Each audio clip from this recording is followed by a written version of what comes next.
అంతే అమ్మ. సో మీరు చేసిన మంచి కర్మలు ఎక్కడికి పోవు, మీరు మళ్ళీ పూర్తి ఆరోగ్యంతో ఉంటారు. అసలు ఇలా చూస్తుంటే నాకు ఒక చిన్న క్వశ్చన్ భయ్య, అమ్మ.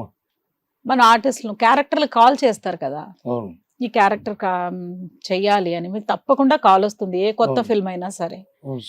మీరు చేయలేని ఎన్ని సంవత్సరాలైంది మీరు ఆపేసి? ఇప్పుడు 4.5 years అవుతుంది. 4.5 years నుంచి మీరు యాక్ట్ చేయట్లేదు. మధ్యలో మీకు కాల్ చేస్తారు కదా ఏదో క్యారెక్టర్ కోసం, అవును. అప్పుడు మీ పరిస్థితి చెప్తారు కదా, అంటే చెప్పలేదా? అప్పుడు చెప్పలేని పరిస్థితి అమ్మ. అంటే ఎందుకు చేయట్లేదని అడగట్లేదా వాళ్ళు? వస్తా అడుగుతారు, అంటాడు కానీ వస్తా అంట, బయట ఉన్నా వేరే షూటింగ్ లో ఉన్నా, కానీ పరిస్థితి ఇది అని చెప్పలేను. చెప్తే ఏమి ఇండస్ట్రీ మొత్తము అరే వాడిని ఫిష్ వెంకట్కి ఏమైందంట, మళ్ళీ అదొక బోమ్.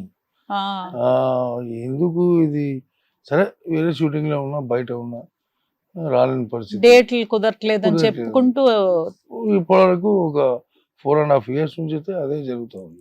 చాలా సినిమాలు వదిలేసిన. ఆ